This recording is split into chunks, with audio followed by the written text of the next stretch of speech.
Hello guys, in this video we're going to be covering proofs because I got tired of calculus for a bit. The whole idea of proof revolves around showing that something is true. And in order to do that, something has to be either true or false. We can't analyze statements that are neither true nor false. For instance, if I say something like 1 plus 1 equals 3, that is a true or false statement and it happens to be false. But if I put something like x squared plus 1 equals 0, that's a statement that I don't know if it's true or false. It's impossible to prove whether that's true or false because x can be anything. So unless you put in a restriction that says x squared plus 1 equals 0 for all x in the real numbers, that will be false, and that will be a true or false statement, a mathematical statement, that's what it's called, and you can prove that, right? So we can't prove things that are neither true nor false. There are certain statements that they're not part of the mathematical set. So if we're talking about set again, we can create a set, a very big set of all mathematical statements. And these mathematical statements, again, revisiting sets, even though it's a infinite set, because there are infinitely many such statements, just by simply thinking about 1 plus 1 equals to whatever, right? We can have 1 plus 1 equals 3, 1 plus 1 equals 4, 1 plus 1 equals 5, 1 plus 1 equals 6. From 6 all the way to infinity of the natural numbers, you already have an infinite set. So obviously, the set of all mathematical statements, the size of that set is infinite. Okay? So when we talk about proving, there are many techniques to prove. There's techniques that we're going to cover in this video. So we talked about mathematical statements that are either true or false, that belong in the set of statements that math can cover. But just because math can cover it doesn't mean other statements aren't included too. Even the type of statements that are x squared plus 1 equals 0, it's not a mathematical statement. It might still be covered in mathematics. Okay. So to reiterate, although it's true that mathematical statements are limited, the whole set of everything that includes anything math related is a bigger set. Now let's talk about proof techniques. There's several proof techniques. We start with the basic one. The most basic one is you have your facts, you have your P, and then you put a sequence of implications, meaning if this is true, this is true, this is true, this is true, and if that's true, this is true, until you lead yourself to a conclusion that is certainly true based on the ladder of this is true, this is true, this is true, this is true, this is true. Okay? That's direct proof. The other ones you can do, and I'm going to spin a little bit off the general ideas, is a proof by contrapositive. And before we think about the contrapositive, we have to know about something called truth tables. Truth tables are, let's say I have a statement, P or Q, right? And I have a truth table. If P is true and VQ is true, then is P and P or Q also true? And I can have a simple one, and I have a more complex one. If the truth tables are the same, meaning if whenever P and Q or more variables are the same truth, and you have the same truth table, everything else is the same, those two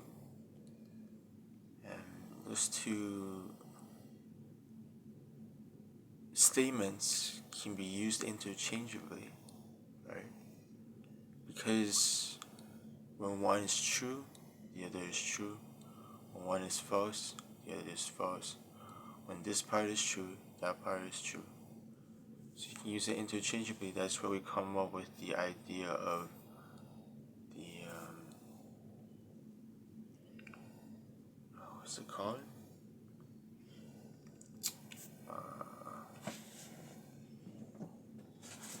Okay, kind of forgot what it was called. Contrapositive is. It's a proof by contrapositive. Contrapositive means P implies Q is equivalent to not Q implies not P. And when we talk about this, we're talking about symbolic logic. Symbolic logic, not means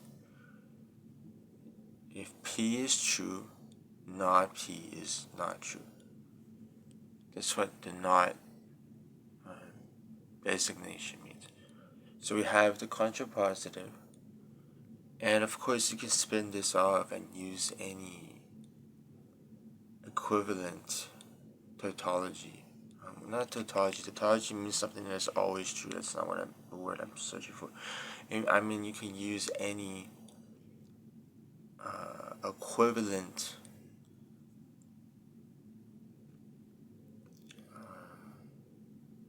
any equivalent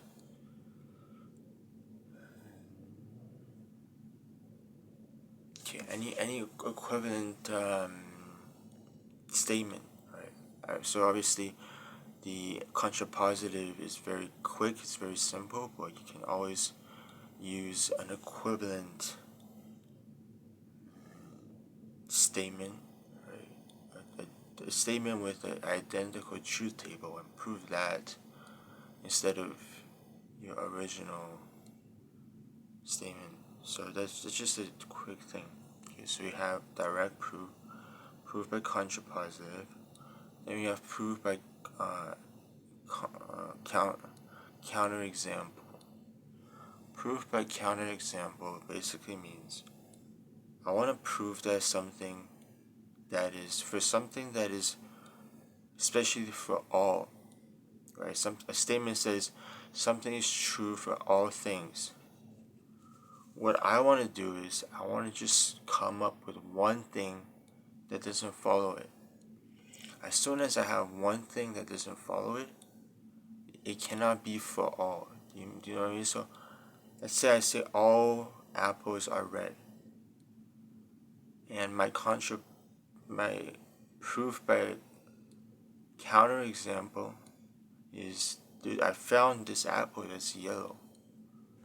So yeah, I just need one counterexample.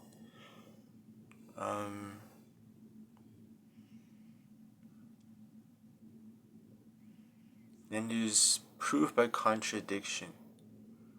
Proof by contradiction is I do the proof, I find one fact that by direct proof has to be true, and then I find another proof that has to be true also. And the two proofs don't agree with each other, they're contradictory. This can be true or that is also true. It's impossible. Therefore, the conclusion is that, of course, this statement cannot be true because this statement being true implies an impossibility. And if the statement is either true or false, if it's true, it's impossible. Therefore, it must be false. You don't need to prove the false because there's two possibilities in a mathematical statement. It's true or it's false. When it's true, it's impossible. Therefore, it must be false. Does that make sense? And then next one is proof. I'm going to look at my textbook later, see if I missed any types of proofs. I don't think I have. Next one is the proof by induction. Proof by induction is a proof on certain numbers that are separated by a constant. It doesn't have to be constant, but it's usually separated by a set of numbers that differ by a pattern. Right? Either this pattern is increased by 1, either pattern is squared by square. For instance, we have 2, 4, 6. We have 2, 4, 8, 16, 32. I'm talking about the more advanced proof by induction. I'm not talking about the basic one, but we'll start with the basic one. The basic proof by induction basically means if I'm going to be proving the natural numbers, I start at 0, and I keep saying that P of K implies P of K plus 1. Is the basic step, which is the step that you prove it for the 1. It starts at 1. And then there's P of K plus 1. P of K implies P of K plus 1. Each time it increases by 1,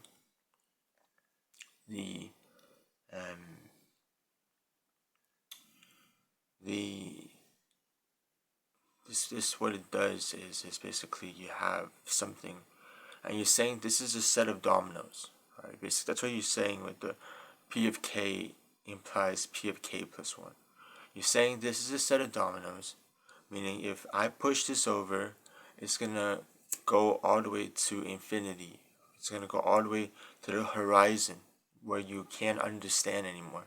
That's what infinity is. So for me, infinity in my head is just I see a horizon that I cannot understand. It's so far away so it keeps going and going and going. All you need next is to tip over the first one. If I can tip over the first one, then all the dominoes fall. That's proved by induction. It proves for sets like the natural numbers, the integers.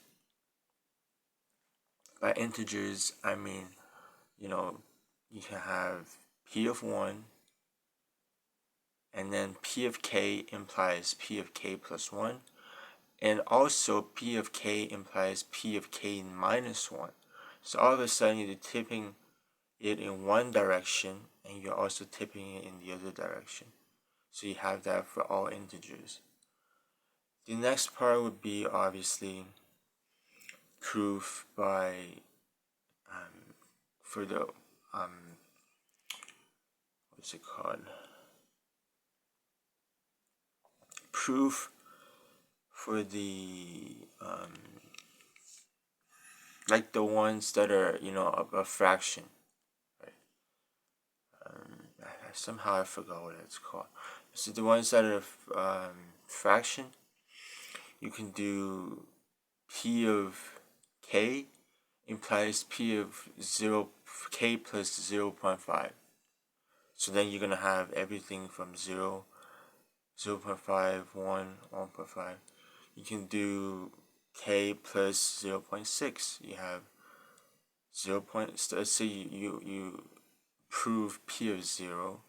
You have 0.6, 1.2, 1.8, so on and so forth. You can do P of K implies P of K squared. You have P of K squared, and if you have 1, you have 1, 1, 1, 1. So it's not useful. But if you have something like 2, you have 2, 4. So yeah, you gotta be creative with the induction. That's the full induction. And then there's something called strong induction. Strong induction is actually, to me, is very much identical to just normal induction, because strong induction just says I have P of K and I have P of K plus 1, and I have everything before, but that's the same as normal induction. It's just you kind of adding more things that are automatically inside. That is induction. Normal induction and strong induction are equivalent. They're not structurally. They're not different at all. So basically, if you have strong induction, you can go back to normal. You can prove normal induction since it's a stronger version of it. And then if you have just normal induction, you can actually imply strong induction. Strong induction means not only do I have the current P of K implies P of K plus 1, I have P of everything before that and P of K plus 1. And P of K. So I have P of 1, 2, 3, 4, 5, 6, 7, 8. P of K implies P of K plus 1. That's what it means for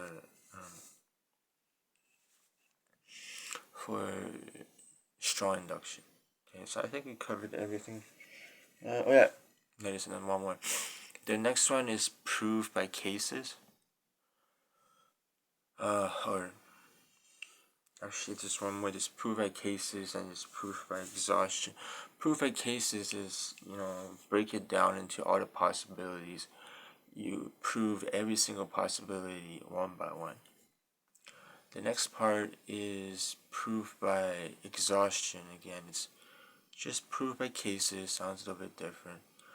I'm just gonna brute force everything and prove that every single possibility is already covered. There's no way for me to do something different.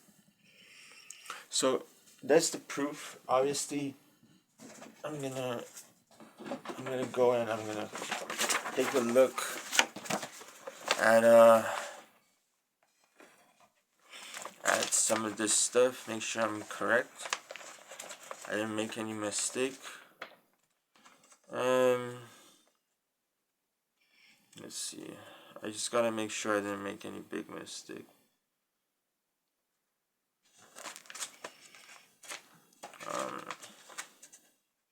I get it, it's boring and stuff, but you can just turn it off right now because there's not gonna be that much stuff that I'm gonna be covering. I think I covered everything.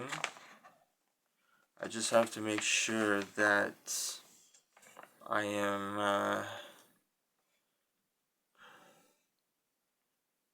not P implies not Q. Not Q. Contact example.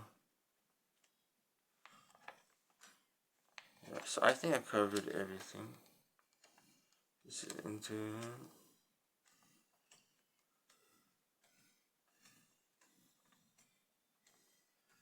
Yep. So yeah. Peace out.